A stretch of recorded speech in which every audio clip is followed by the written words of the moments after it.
왕이 아버지께 영원히 있사옵나이다. 아멘. 말씀 가운데 하나님의 은혜가 임할 수 있기를 간절히 소원합니다.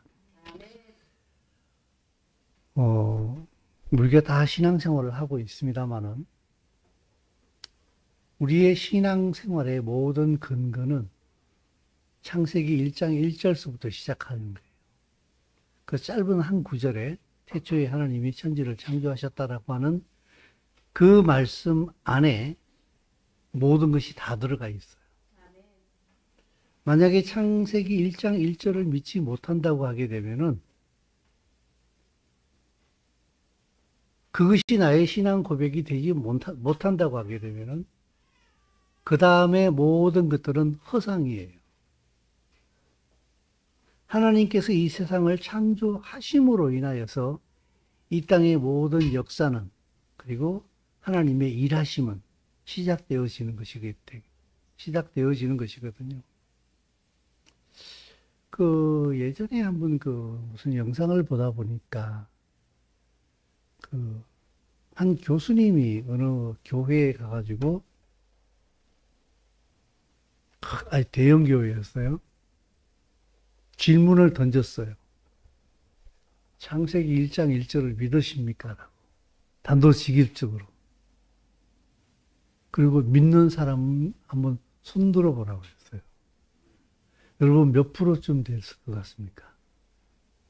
창세기 1장 1절을 믿는 그리스도인. 손들어 보십시오. 절반 정도밖에 안 됐어요. 근데 제가 생각하기에는요, 그 창세기 1장 1절을 조금만 더 심도 있게 풀어내면서 들어가기 시작하게 되면은 그것을 내 신앙으로 받아들이는 사람은 제가 보기에 훨씬 더 많이 줄어들 수 있을 것 같아요. 어떻게 보면 그리스도인들에게 관용구와 같은, 영어에서 우리 이렇게 관용구 있지 않습니까? 세트로 묶여서 그냥 이렇게. 그런 의미로 다가오는 것이 참 많이 있다고 생각하는데, 정말 창세기 1장 1절은 우리의 신앙의 시작이요, 가장 근본이에요. 인간에게 땅의 모든 권한을 하나님께서 넘기시거든요. 아담과 하와에게. 근데 하나님께서 땅의 권세를 아담과 하와에게 넘기시는 것은요, 우리가 보통 얘기하고 있는 스카이, 그죠? 이 고난까지예요. 근데 아담과 하와가 사단의 꼬임에 넘어가가지고 타락하잖아요. 인간에게 주어진 모든 권위가 아담과 하와의 타락으로 인해가지고 사단에게로 넘어가 버립니다. 그래서 누가복음에서 보게 되면은 예수와께서 40일 금식하신 이후에 사단과 직면하시지 않습니까? 그때 보면은 사단이 예수와께 이렇게 얘기합니다. 내게 넘겨준 것이라고. 그걸 네가 나한테 절하면은 내가 너에게 주겠다. 사단은 하나님으로부터 아담과 하와가 받았던 모든 권세를 아담과 하와가 자기에게 굴복하게 될 때에 다 가지게 된 거예요. 하나님께서는 그 이후에 이 땅을 회복하시려고 합니다. 이 땅을 회복한다는 얘기는 무슨 말인가 하게 되면은 사단의 통치로 넘어가 버린 이 땅을 하나님의 통치 안으로 다시 회복하겠다는 거예요. 통치자를 바꾼다는 거예요. 사단에게로 넘어간 통치권을 하나님에게로 되찾아온다는 얘기예요. 그걸 다른 말로 바꾸게 되면 에덴의 회복이다. 이렇게 얘기할 수도 있고, 그리고 하나님 나라의 완성이다. 이렇게 얘기할 수도 있고, 그리고 그때부터 하나님은 안식하실 수 없었기 때문에 영원한 안식의 회복이다. 교회의 완성이다. 이 일을 위하여서 자기 백성을 불러 모으시는 거예요. 여러 번 말씀드린 것처럼 하나님은 이 땅에 입이 없어요. 하나님은 이 땅에 손이 없어요. 하나님은 이 땅에 발이 없어요. 그래서 하나님의 말씀에 전적으로 아멘으로 따르는 자들을 통하여서 하나님의 일을 하시는 거예요. 에덴을 통치할 때도 아담과 하와에게 하나님께서 정권을 넘기신 이유는 아담과 하와가 그 하나님의 권위 아래 전적으로 아멘했기 때문에 하나님으로부터 오는 모든 권위를 피조물들에게 행사할 수 있었단 말이죠. 그죠?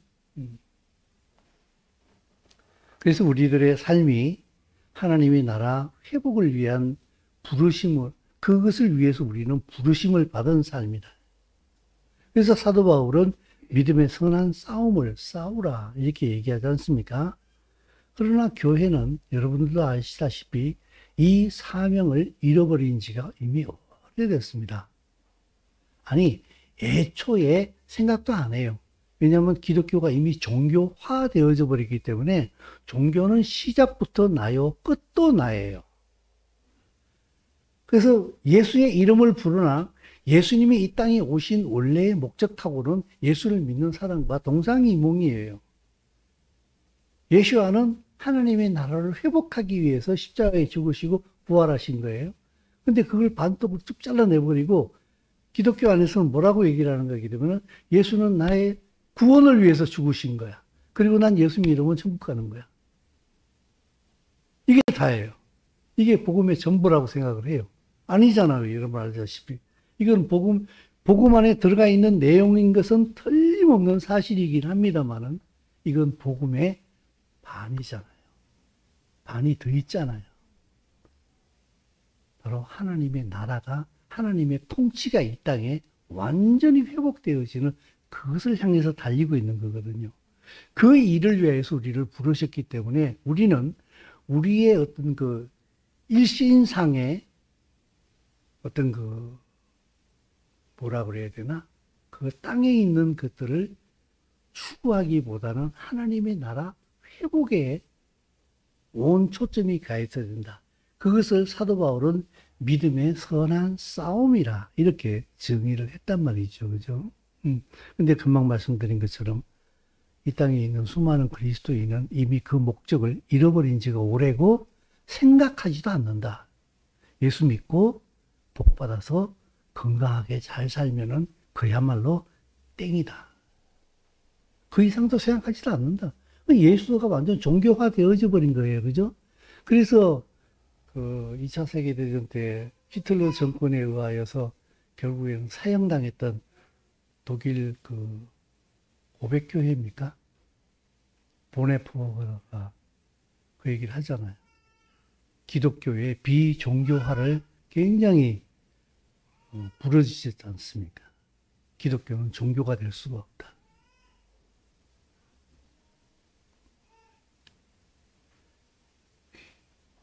지금 이 땅은 그것을 하나님의 나라의 회복을 위하여서 지금 달리고 있는 중이거든, 그죠? 달리고 있는데, 오늘 우리 이제 이 토라 포션이 보게 되면은, 쉴라올레카예요. 너를 위해서 보내라. 정탐꾼을 보내라 하는 그 내용인데, 자, 지금 오늘 이 본문의 말씀의 내용은 이스라엘 백성들이 가나안 땅에 두 번 접근하게 되죠. 첫 번째 접근이 모세가 이스라엘 백성들을 이끌고 가데스바네아까지 가지 않습니까? 거기에서 이제 12명의 정탐꾼을 보내는데 그때 모세는 이스라엘 백성을 끌고 가나안 땅에 들어가는 것을 실패하지 않습니까? 거기서 다시 회군해가지고 40년 동안 이제 광야를 방황하는 것으로 방황이 시작되어지게 되는데 그 이후에 40년 이후에 여호수아가 재차 이스라엘 백성들을 이끌고 요단강을 건너 여리고성을 침투하면서 여리고성을 파괴하면서 이제 가나안 정복 전쟁이 본격적으로 시작되어지지 않습니까? 여러분, 하나님의 나라의 회복을 위해서 택함을 입은 백성이 이스라엘이에요. 하나님의 나라 회복을 위해서 사명을 띠고 만들어진 나라가 바로 이스라엘이라고요. 그것이 이스라엘의 존재의 목적이에요. 결론적으로 말하게 되면은 그 이스라엘은 이 땅에 있는 모든 민족의 복이 될 거예요. 그 복음을 받아가지고 결국에는 전 세계에다가 그 복음을 전하여야 되는 사명을 그 이스라엘이 받고 있거든요. 그래서 하나님께서 이스라엘 백성들에게 광야에서 이스라엘 백성을 만나시잖아요. 여러분, 이스라엘 백성이 광야에서 하나님을 처음으로 대면했을 때에, 물론 모세가 처음으로 대면하긴 했습니다만은, 모세는 이제 출애굽하기 바로 직전에 하나님을 대면하게 되지 않습니까? 그래서 나중에 그 이제 사명을 받고 애굽으로 가가지고 이스라엘 백성을 끌어내지 않습니까? 그죠? 그 이스라엘 백성들이 하나님을 처음 만난 것은 광야였어요. 그 광야에서 하나님께서는 모세를 통하여 이스라엘 백성에게 뭐라고 선포하시는가 하게 되면은 태초에 하나님이 천지를 창조하셨다. 너희들이 믿는 하나님이 바로 창조주 하나님이야. 너희들의 하나님은 나야. 난데 내가 바로 창조주야. 이렇게 말씀하시는 거예요.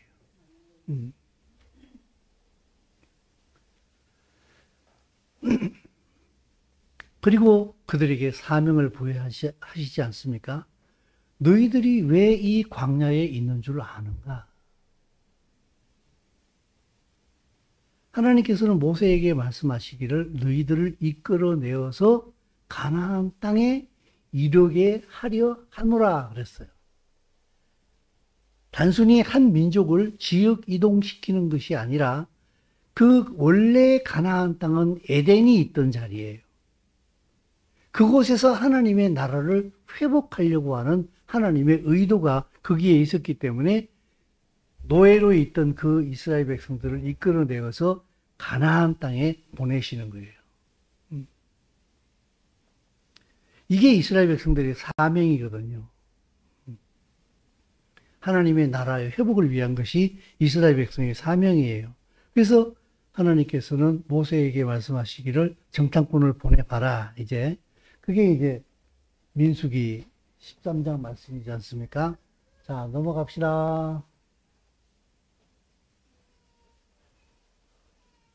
자, 이게 이제 민수기 13장.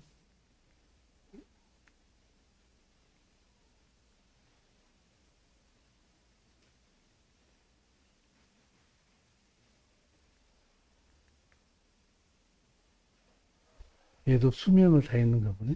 지난주까지는 괜찮았는데 갑자기 돌아가시네 이게. 급사를 했네. 여호와께서 말씀하시되 1절 2절 같이 한번 읽어보겠습니다. 여호와께서 모세에게 말씀하여 이르시되 사람을 보내어 내가 이스라엘 자손에게 가나안 땅을 정탐하게 하되 그들의 조상의 가문 각 지파 중에서 지혜가 있는 하나님이 그래서 이제 보냈어요. 그리고 이제 25절에서부터 쭉 보게 되면은 40일 동안 정탐하고 마치고 돌아왔어요. 그리고 27절에 보게 되면은 모세에게 말하여 이르되 과연 그 땅에 젖과 꿀이 흐르는데 이것은 그 땅의 과일입니다 하면서 과일을 들고 왔어요. 그죠?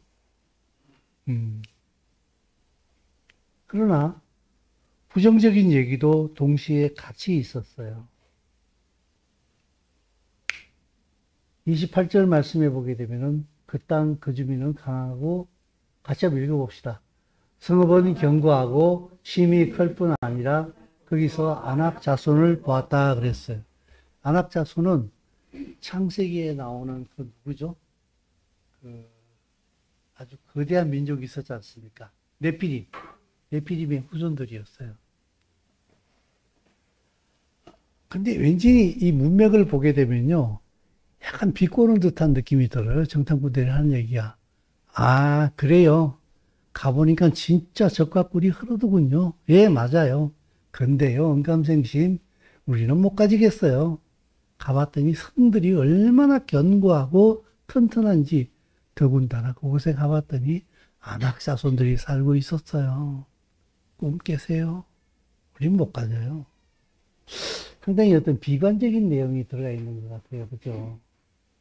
근데 30절 말씀을 쭉 보게 되면 30절부터 33절까지 같이 읽습니다. 갈렙이 모세 앞에서 조용히 하게 하고, 우리가 곧 올라가서 그 땅을 취하자. 내가 하나 그와 함께 올라갔던 사람들은 이르되,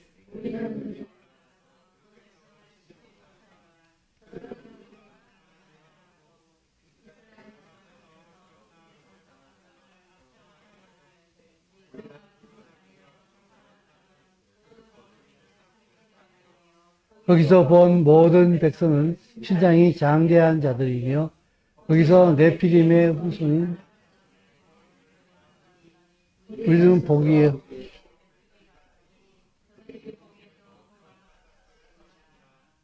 아멘. 자, 이스라엘 백성들에게 주어진 사명은 하나님의 나라 회복을 위한 것이라고 했어요. 그죠?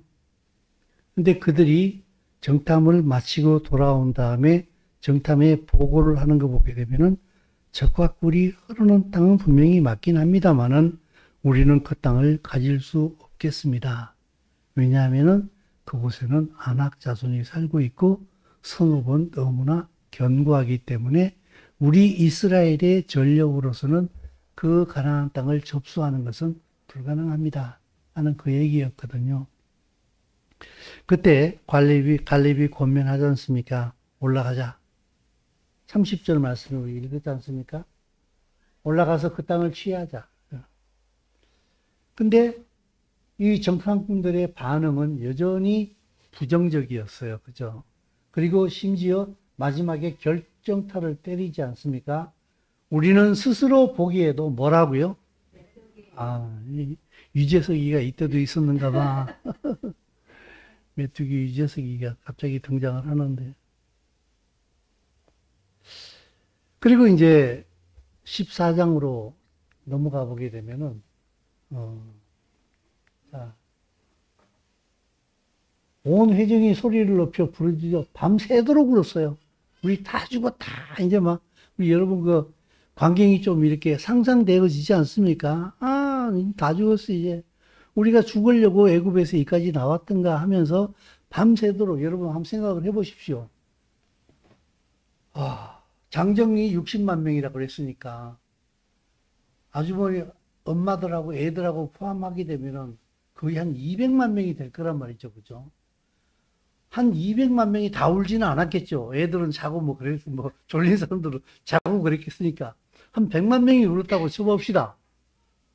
와, 그 밤새도록 광야에서 한 100만 명이 한번 울어보십시오. 어떻게 되겠나? 모세가 그걸 들었을 때 어떻게 했어요? 정말 요새로 치게 되면 완전 막 스트레스가 막 엄청났을 것 같아요. 그죠? 그리고 말하기를 돌아가자 하셨습니다. 애굽으로 돌아가는 게 낫지 않겠느냐? 그리고 말하기를 한 지휘관을 세우고 애굽으로 돌아가. 이제 진도 점점 더 나가요. 이제 지도자 새로 뽑재. 모세 잘라버리죠, 이제. 이게 얼마나 위험한 말인가 하면 우리가 한 지휘관을 세우고 애굽으로 돌아가자 그랬을 때에 모세와 아론이 엎드렸어요. 야, 이제 큰일 났다, 이제. 이게 뭐야, 이게. 한계선을 넘는구나. 리미트를 넘어서기 시작하는구나, 이제. 너무 위험한 발언들을 지금 하고 있다. 그러자 여호수아와 갈렙이 자기들의 옷을 찢고 다시 한 번 더 정탐한 땅의 아름다운 것이라고 얘기를 하면서 하나님께서 우리를 인도하시면은 능히 우리는 그 적과 꿀이 흐르는 땅으로 들어갈 수 있다. 너희들은 그들을 두려워하지 마라 얘기하는데 온 회중이 그들을 짱돌로 쳐 죽이려고 합니다. 나중에 이 모습이요.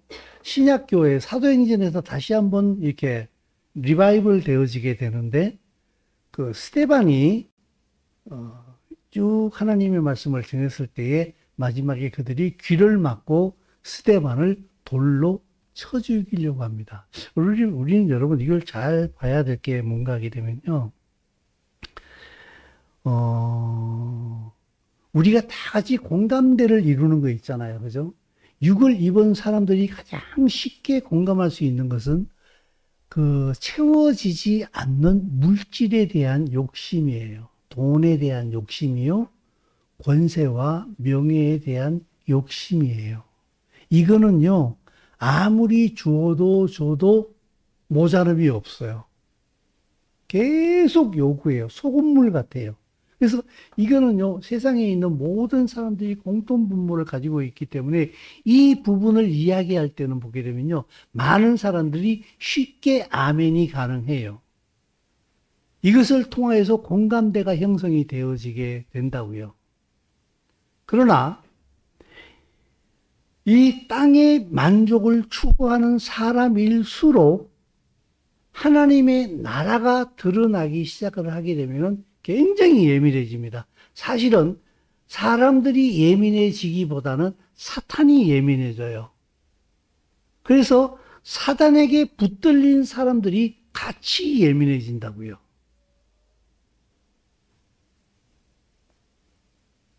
스데반이 쭉 그 이스라엘 백성들이 걸어왔던 그 역사를 쭉 이렇게 얘기하면서 너희들이 하나님을 말하면서 얼마나 하나님 말씀에 대적하고 있는 사람들인 줄 아는가, 너희들이?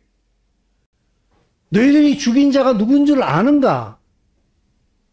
라고 얘기를 하자 백성들은 돌로 쳐 죽여버리려고 그랬어요. 왜냐하면 그 말씀이 자기네들의 정체성을 확 뒤집어 놔버렸기 때문에.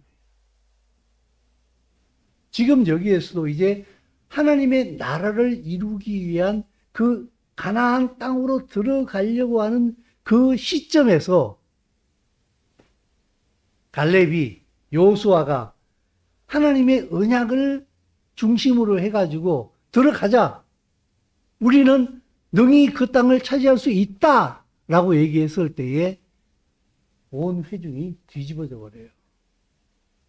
하나님의 나라가 딱 드러나기 시작을 하게 됩니다. 오늘날에도 꼭 마찬가지거든요.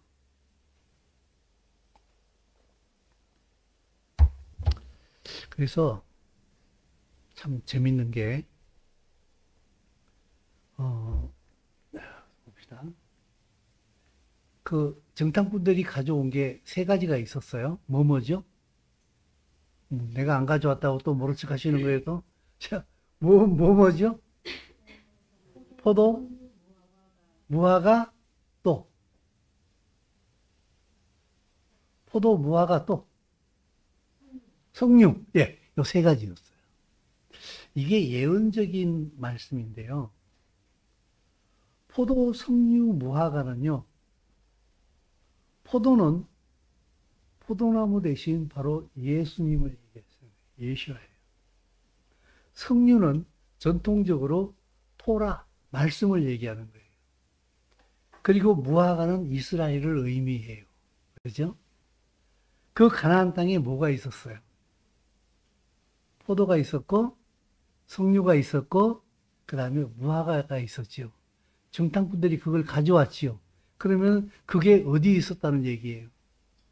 가나안 땅에 있어요. 가나안 땅에 있었어요. 이게요, 가지고 나왔으면서도 그 자기네들이 가지고 나온 그 과일의 뜻을 몰라요. 여러분 말씀하신 것처럼 포도송이가 다진 가지를 베어 둘이 막대기로 깨어매고, 야, 보십시오. 포도송이가 얼마나 컸으면은 둘이서 이렇게. 예? 그래서 미드라시를 보게 되면요, 거기에 이런 내용이 나와요. 12명이었는데 8명이 포도송이를 운반했답니다. 2명씩 조를 짜가지고 교대해 가면서. 그리고 나머지 한 명은 무화과를 들고, 한 명은 석류를 들고, 그 정도로 크기가 컸다 그래요. 그들이 무화과와 석류와 포도나무를 들고 왔는데 조금 이따 다시 이제 그 설명을 하겠습니다만은 그것을 들고 왔으면서도 그것의 의미를 몰라요. 가지고 와가지고 뭐라고 얘기를 하는 거기 때문에 과연 그 땅에 적과 꿀이 흐르는데 이것은 그 땅의 과일입니다. 라고 얘기를 해놓고서도 이 과일이 주는 의미를 모른다고. 제가 가끔씩 여러분한테 이런 노래 부르잖아요. 보고도 몰라요. 들어서도 몰라요. 맛을 보고 맛을 아는 이렇게 했잖아요. 그죠? 이게요. 하나님께서 어떤 그 예언적인 일들을 하실 때에 그 일에 부르심을 받아가지고 그 일을 하는 사람들조차도요, 때로는 무지함에 빠지게 되면은, 자기 육적인 생각에 빠지게 되면은 그 일에 동참하고 있으면서도 그 일의 의미를 몰라요. 지금 그런 비극이 여기서 지금 벌어지고 있다고, 지금요. 그리고 그들의 마지막이 어떻게 됩니까? 보십시오. 민수기 14장 후반절 말씀 같이 읽습니다. 모세의 보냄을 받고 땅을 정탐하고 돌아와서 그 땅을 압평하며 온 회중이 모세를 원망하게 한 사람, 그 땅에 대하여 압평한 자들은 여호와 앞에서 재앙으로 죽었고 그 땅을 정탐하러 갔던 사람들 중에 오직 눈의 아들 여호수아와 여분의 아들 죽습니다. 하나님의 나라를 본다고 해서 그 땅을 본다고 해서 다 들어가는 게 아니에요. 믿음으로 그 땅을 실제적으로 내 것으로 취하는 사람만이 들어가는 거예요. 그 과일을 들고 왔다 그래가지고 그 과일이 주는 의미를 자기 것으로 가지지 못하면은 먹지도 못하고 그리고 그 과일이 주는 의미의 나라를 가지지도 못해요. 모든 존재의 가치는요, 지은이로부터 오는 거예요. 이 땅에 있는 모든 권위는 대통령으로부터 옵니다. 그죠? 대통령령으로 당신이 육군 참모 총장을 하십시오. 공군 참모 총장을 하십시오. 라고 임명을 하게 되면은 그 권위는 대통령으로부터 비롯되어지는 거예요. 그죠? 이 땅에 있는 모든 권위는 이 땅을 지으신 하나님으로부터 오는 거예요. 그래서 사도 바울은 말하기를 땅에 있는 모든 권위는 하나님으로부터 오기 때문에 그 권위에 순종해야 된다라고 얘기를 하고 있지 않습니까?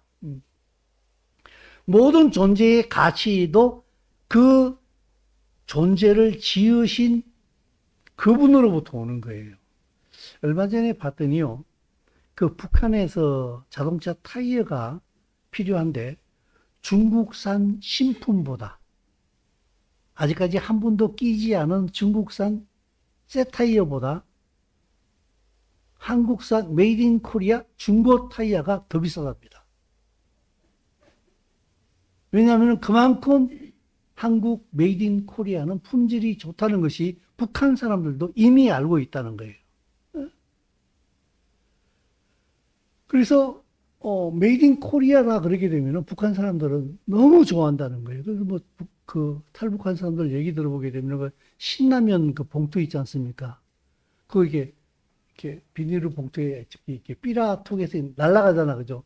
그걸 신라면 하나 받아 먹고 끓여 먹은 다음에 그 봉투가 너무 깨끗하고 반짝거리고 아름다워가지고 그 봉투를 거의 접어가지고 보관하고 있는 사람도 있대요.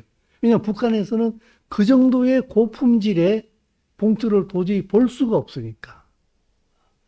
그러니까 메이드 인 코리아에 대한 굉장한 그 신뢰가 있다는 거예요. 그죠? 그래서 그다음부터는 어떻게 되겠습니까? 이거 한국 제품이야. 그러게 되면은 제일 좋은 거야. 이렇게 되지 않겠습니까? 좀 바꿔서 얘기를 하긴 했습니다만 이것처럼 모든 존재의 가치는 지은이로부터 오는 거예요. 하나님의 존재의 그 가치로부터 오는 거예요. 그래서 여러분, 우리는 하나님으로부터 언약을 받았고 그 언약을 성취하는 사명자로 부르심을 받았다고 제가 여러분들에게 늘 자주 설명하지 않습니까? 그 언약은 바로 에덴 동산에서 아담과 하와가 범죄로 인하여서 그들의 범죄로 인하여서 잃어버렸던 그 하나님의 나라를 예수와 그리스도의 십자가의 피로 인하여서 다시 회복을 시키겠다고 하는 것이 바로 하나님의 목적이라는 거예요. 그것을 위하여서 그리스도인이 구원을 받았고 우리가 부르심을 받았다는 거예요. 그죠? 근데 우리를 부르신 그 부름의 사명의 목적을 내 일신상의 부귀영화로 축소시켜버린다고 하게 되면은 하나님의 언약은 전진하다가 넘어지게 돼요. 그래서 사단은 그걸 이용해가지고 역사적으로 수많은 교회들을 타락시켜왔고 하나님으로부터 사명을 받은 많은 사명자들을 타락시켜왔지 않습니까? 하나님께서는 그 언약 가운데 이스라엘을 만나주셨거든요. 이스라엘을 하나님의 언약 안으로 부르셨다고요. 하나님의 언약을 성취하시기 위해서 그들을 애굽에서 불러내셨고 가나안으로 보내셨거든요.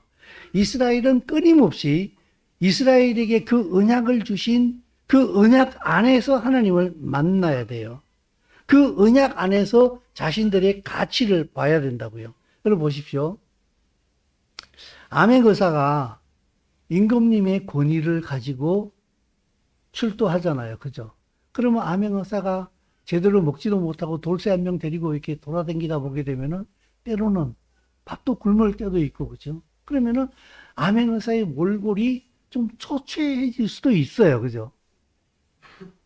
그러나 그 암의 의사의 몰골이 아무리 초췌하다 할지라도 그 암의 의사가 암의 의사 출두요! 라고 했을 때에 그 마패를 딱 꺼내드는 그 순간에 어떻습니까?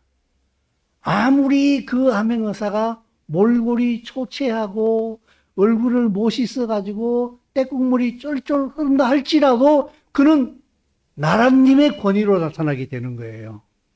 우리의 권위가 바로 그러하다는 거예요. 우리가 하나님의 언약을 변질시키지 않고 그 하나님의 언약을 내 안에 품고 있다고 한다면은 우리의 존재의 가치는 하나님의 언약으로부터 나온다는 거예요. 우리가 언약으로 삶을 살아가게 되면은 우리의 언행을 통하여서 세상 모든 사람들은 하나님을 우리를 통하여서 나를 통하여 보게 된다는 얘기죠. 근데 이스라엘 백성이 뭐라고 그래요? 그들에 비하면 우리는 메뚜기다. 이들은요, 하나님의 언약을 잃어버린 순간에 지들이 보기에도 메뚜기고 또 거기다 하나 더 갖다 붙였어요. 그들이 보기에도 우리는 메뚜기와 같을 것이다. 맞습니다. 하나님의 언약을 잃어버리는 그 순간에 우리는 육체 그 이상도 아니고 그 이하도 아니에요. 딱 그 꼬라지예요. 메뚜기로 전락하는 거예요. 하나님께서 유월절 어린 양의 피로 이스라엘 백성을 건지시고 광야에서 이끌어내시고 홍해를 가르시고 만나를 먹이시고 메추라기를 먹이시고 불기둥과 구름 기둥으로 그들을 보호하시고 이끌어 오셨습니다. 그들은 하나님의 가치를 가지고 있는 거예요. 지금 하나님의 언약 안에 머물고 있기 때문에. 그러나 하나님의 언약을 그들이 믿음으로 잡지 못하고 상실해버리는 그 순간에 그들은 바로 육체 딱 그거로만 가버리는 거예요. 메뚜기다. 딱 맞는 얘기예요. 정체성이 상실하는 거예요. 이게 오늘날 그리스도인의 모습이에요. 오늘날 수많은 그리스도인의 모습이 바로 메뚜기예요. 이들의 가치는요, 스스로 땅의 가치에 의하여서 자기 스스로를 규정시켜요. 하나님의 복도 그걸로 규정을 해요. 난 부자야. 하나님의 축복 가운데. 나는 잘 나가. 나는 하나님의 축복 가운데. 그럼 못 나가면 어떻게 되겠는데? 하나님은 어떻게 되겠는데?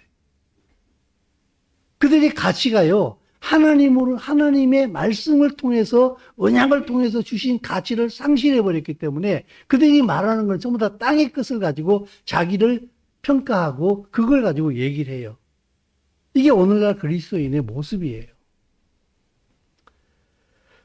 그래서 하나님께서 이들을 잘라내지 않습니까? 가나안 땅 못 들어가게 하시잖아요. 맞잖아요. 메뚜기가 무슨 하나님의 언약을 이루시겠어요. 스스로 메뚜기라고 얘기하고 앉아 있는데 이 메뚜기를 통해서 하나님께서 무슨 일을 하시겠냐고. 맞아. 그래 너희들은 못 들어가. 못 들어갔잖아요. 당장 죽어버렸어요. 하나님께 죽여버렸어요. 여호수아와 갈렙만 살아남지 않았습니까? 그 정탐하러 갔던 사람들 가운데. 그리고 결국에는 40년이라는 기한을 정해가지고 그 애굽에서 나왔던 1세대들이 다 멸망할 때까지 40년 동안 이끌어가지 않습니까?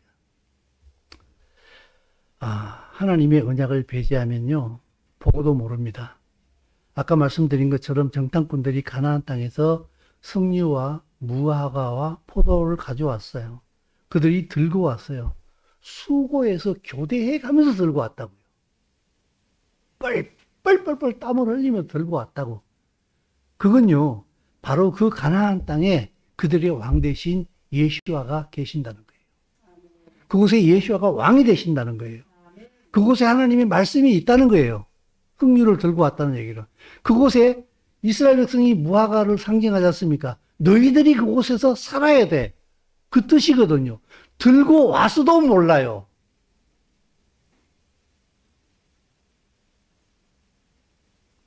눈에 보이는 것만으로 살게 되면요, 보이는 것에 일비합니다. 눈에 보이는 것으로만 삽니다. 육체의 가치로만 살게 되는 것이죠. 영적인 눈이 감기게 되면은 눈이 주는 정보로만 판단합니다. 아담과 하와도 그렇지 않습니까? 그들은 하나님으로부터 부여받은 영적인 권위가 있었어요. 하나님과 대화가 가능했던 사람들이었어요. 그죠? 근데 아담과 하와가 와가지고 선악과 따먹어. 그거 먹는 날에는 너희들이 하나님처럼 될 거야. 라고 하는 그 순간에 호가닥 넘어가잖아요? 그러니까 호가닥 넘어가고 나니까 그 선악과를 보니까 어떻게 돼요? 보암직도 하고 먹음직도 하고. 하나님 혼자 드시려고 저걸 먹지 말라고 그랬구나. 심술나네. 순간 하나님께서 부여하신 통치자의 자리에서 그들은 완전히 미끄러져 버립니다.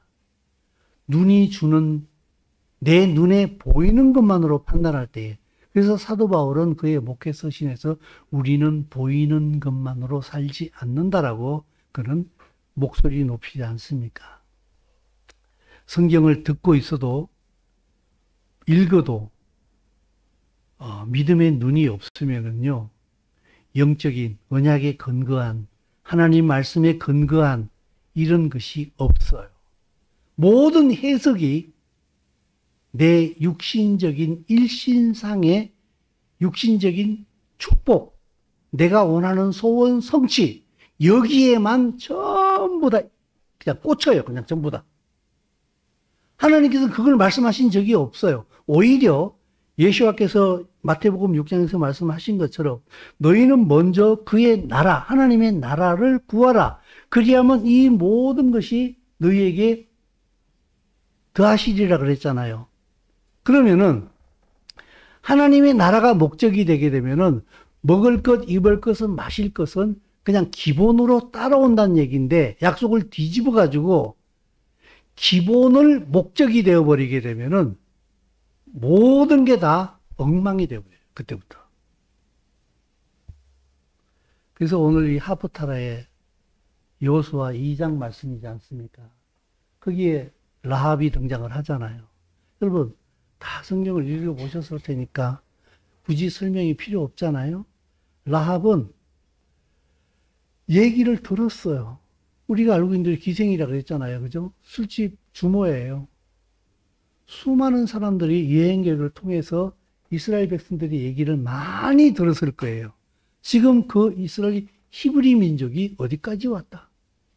얼마 전에 무슨 전쟁을 했다. 다 죽었어. 이제 큰일 났어, 이제. 여리고성으로 지금 오고 있어. 메뚜기 떼처럼 밀려오고 있어.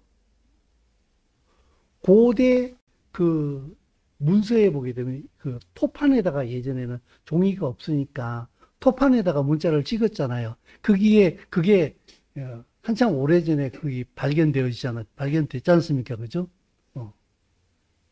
히브리 민족이 오고 있다. 우리는 다 죽었다. 이제. 그게 실제로 기록해놓은 그 토판 문서가 발견이 됐다고. 히브리 민족이 지금 우리에게 오고 있다. 이제 다 죽었다, 이제 우리는.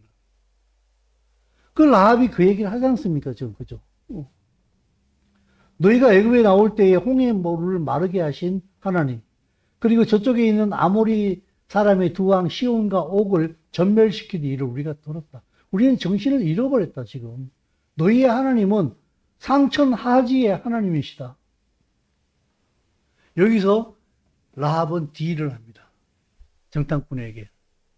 나 너희들의 하나님이 그런 분이신 줄 알아. 내가 너희들을 숨겨주었잖아. 그러니까 우리도 살려줘. 목숨을 건 딜을 한 거예요. 여러분, 본문을 다 넣지는 않았습니다만 이때 라합이 이 두 정탐꾼을 숨겨놓은 다음에 바로 그 여리고성에 군대가 왔잖아요. 와가지고 라합한테 물어봤잖아. 어디 갔냐고. 숨겨놓고서 뭐라고 얘기해요? 갔다고. 라합은 목숨 걸었어요, 지금요. 이스라엘의 하나님 앞에 이방 여인으로서 라합은 목숨을 걸었다고요. 그래서 모든 친척까지 다 살리지 않습니까? 여러분, 진리를 따른다는 것은요, 하나님의 언약 안에 진리가 있다는 것을 우리는 알고 있어요. 그래서 진리를 따르는 삶은요, 그 진리를 따름에 우리의 인생을 거는 거예요. 여러분, 혹시 그런 경험 해보시지 않았습니까? 가끔씩 말씀드립니다만, 저는 군대에서 예수 믿었어요. 예수 믿은 다음에 는 조용필의 노래를 불렀어요. 돌아오지 않는 강이라고. 아, 나는 돌아올 수 없는 강을 건넜다. 이제 예수 믿지 않는 상태로 못 돌아간다. 나는. 절대로 못 돌아간다. 예수 믿은 지 한 3일 만에 들은 생각이었어요. 아, 나는 무언가가 이제 내 인생에 있어서 도저히 돌아갈 수 없는 무언가의 선을 넘었구나, 이제.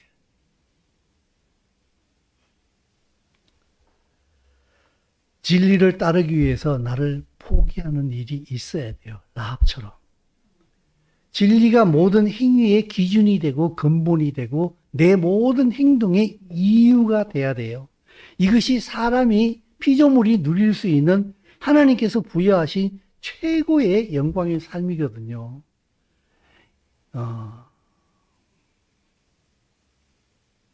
라합이 바로 그 일을 했다고요. 자기 인생을 던졌다고. 여러분, 난 룻기를 자세히 보면서 참 재미난 사실을 발견했습니다. 여러분, 룻기에 나오는 보아스 알지요? 알아요? 네. 보아스 엄마가 누군지 아세요? 보아스 엄마가 누군지 아시냐고. 라합이에요. 난 그거 발견하고 한참 웃었어요. 와, 보아스의 엄마가 라합이구나. 바로 얼마 전의 일이에요.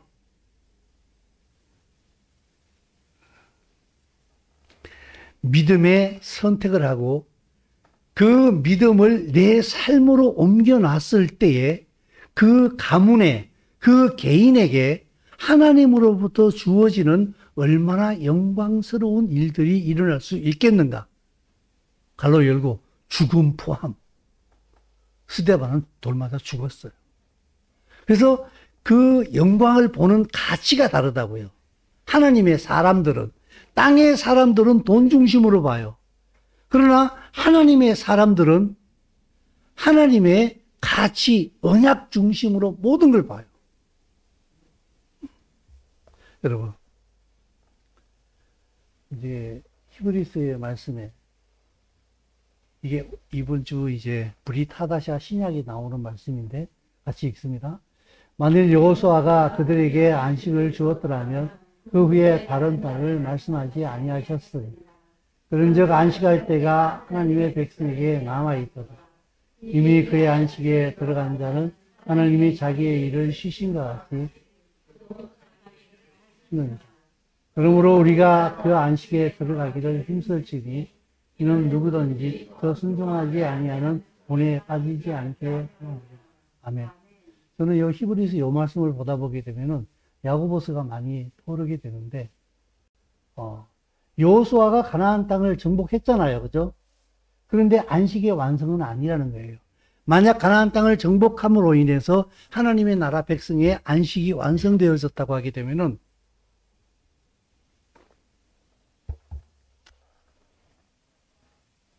그 후에 다른 날을 말씀하지 않았을 거라. 안식이 완성되었으니까.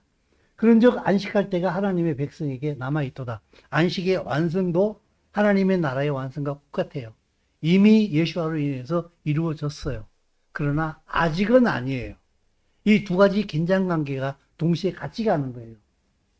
그러므로 우리가 저 안식에 들어가기를, 하나님의 나라의 완성을 지금 여기서는 안식으로 표현하고 있어요. 그 안식에 들어가기를 어떻게 하라고요?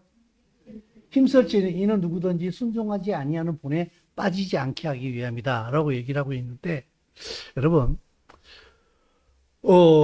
여기서 힘쓰라고 하게 되면은 여러분 어떤 단어가 다시 떠오릅니까? 힘쓰십시오. 힘씁시다 우리 이러면은 뭐가 떠오릅니까? 노력합시다 이런 얘기로 들리지 않습니까? 맞습니까? 예. 근데 힘쓸지니 그러므로 우리가 저 안식에 하나님의 나라에 들어가기를 힘쓰십시오. 이런 누구든지 순종하지 아니하는 본에 빠지지 않게 하기 위함입니다. 요 힘쓸지는요, 순종으로 바로 해석이 되어져요. 힘쓰는 것하고요, 힘쓴 게 순종하래요. 그러면 힘쓰는 것은 노력하는 것으로 보이는데 노력이 아니에요. 순종은 믿음으로 하는 거예요. 힘쓰는 것은 내 인간적인 노력으로 하는 거예요. 그러나 순종은 그것이 사실이기 때문에, 그것이 사실임을 믿기 때문에 내가 그것을 따라가기로 결단하는 거예요. 때로는 그 순종은요, 내 감정하고도 안 맞을 수도 있어요. 내 감정은 그거 너무 싫어, 힘들어, 무서워 라고 느껴지는데 이게 분명히 사실이기 때문에 그 내 두려운 감정, 때로는 하기 싫어하는 감정을 뛰어넘어버리는 것이 바로 순종이에요. 힘쓴다는 것은 어떻게 보면 노력으로 생각할 수 있습니다만은 순종은 믿음으로부터 나오는 거예요. 그러므로 사랑하는 성도 여러분, 하나님의 언약은 절대로 피상적이 아닙니다. 우리는 신앙이 실제라고 얘기를 하게 되는데, 신앙의 실제성은 어디서부터 나오는가 하게 되면은 그 신앙을 가능하게 만드신 하나님의 언약으로부터 나오는 거예요. 그러므로 우리의 신앙은 하나님의 언약, 하나님께서 나는 이스라엘 백성을 통하여서 하나님의 나라를 완성하고 말 거야. 그 일을 위해서 예수와를 이 땅에 보내신 거예요. 그 일을 위해서 예수와가 성천하시자 성령이 오신 거예요. 내가 성령을 받은 사람이라고 한다면은 하나님의 언약 아래 들어가는 거예요. 그러므로 성령 안에서 그 하나님의 언약을 이 땅에서 하나님과 함께 풀어내는 사명자가 바로 그리스도인인 거예요.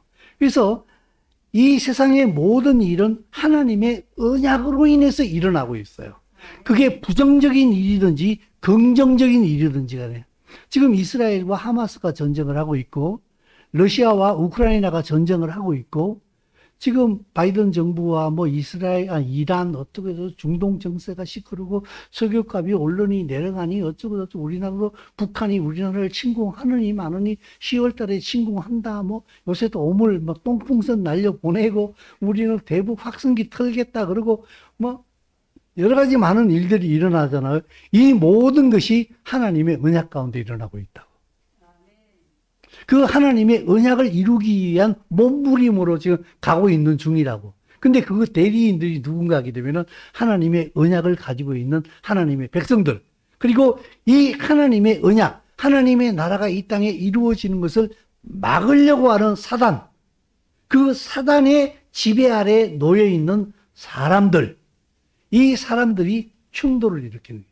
이게 전쟁이고, 때로는 여러 가지 많은 사건들이 되겠죠. 그죠? 전쟁, 기근, 홍수, 전염병, 악인과 의인의 등장, 그리고 충돌, 타락과 거룩의 충돌, 거짓과 진리의 충돌, 이 안에 지극히 작은 한 개인의 삶까지도 하나님의 손 안에 있어요. 하나님께서 꼭두각시를 조종한다는 그런 의미가 아니라 진리를 순종으로 따르는 믿음의 사람들, 그 자발적 순종을 통해서 하나님은 하나님의 일을 하시고 하나님의 언약을 이 땅에 완전히 성취해낼 것이라는 것으로 믿습니다. 이 일에 우리가 부름을 받았다는 거예요. 이게 바로 우리의 영광이요. 이게 우리의 기쁨이 돼야 되는 거예요. 나 오늘 돈 대박 벌었어. 얼마 전에 봤더니 누가 로또 사가지고 나한테도 줬나 안 줬나 나 모르겠다. 기억이 잘 안 나는데. 로또가 맞기를 간절히 바라면서 우리 집사람한테 한 장 줬더라고 보니까.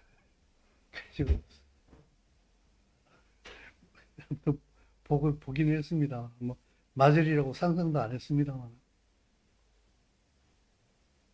그것이 옳으냐 틀리느냐를 얘기하는 것이 아니라 우리의 삶은 로또가 당첨되어지기를 바라는 마음으로 살아서는 안 된다는 거예요. 하나님의 언약을 이루는 데에 동역자로서의 삶이라는 거예요. 그게 가장 영광스러운 삶이라는 거예요.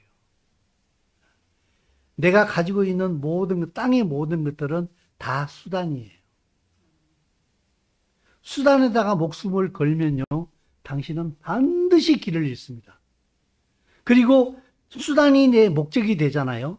그래서 그 수단을 이루었어요. 그 수단을 통해서 그 목적을 내가 이루었어. 이루었으면은요, 이것이 내가 원하는 것을 가질 수 있으라고 생각하잖아요. 그곳에 가보게 되면은 슬피 울며 이를 갈미 되는 일이 거기서 기다리고 있을 겁니다. 우린 정신 차려야 됩니다. 진리 말하는 건 좋아요. 그 정탐꾼도 석류를 들고 왔고 포도와 무화과를 들고 왔어요. 그러나 그 의미를 몰랐어요. 성경을 읽느냐 안 읽느냐가 문제가 아니에요. 얼마나 수많은 그리스도인들이 만이차 돌리듯이, 그죠? 경전 한번 딱 돌리면, 큰 거 돌리면은 뭐 경전 10번 읽은 거고, 작은 거 돌리면은 한 번 읽는 거고, 그죠?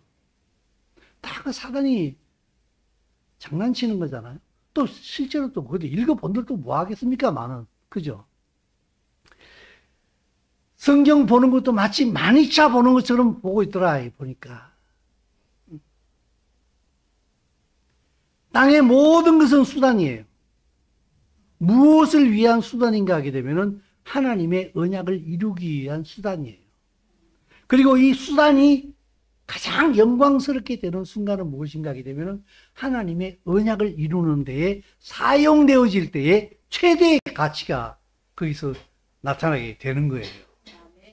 그것이 인간의 생명이든지 그의 배움이든지 가방끈이든지 건강이든지 미모이든지 그의 권력이든지 돈이든지 뭐든지 간에 이 하나님의 언약을 이루는 데에 이것이 투입이 되어질 때에 최대의 가치를 누리게 되는 줄로 믿습니다. 이것을 위해서 우리는 써야 돼요. 내 건강도 시간도 물질도 내 명예도 가장 가치 있는 삶이 바로 거기 있거든요. 쉴라올레가 너를 위해 보내라. 나를 말씀으로 언약을 이루는 도구로서의 삶으로 우리가 돌진할 줄 아는 그런 자들이 되어야 할 줄 믿습니다. 아멘. 그곳에 여러분의 안식이 있습니다.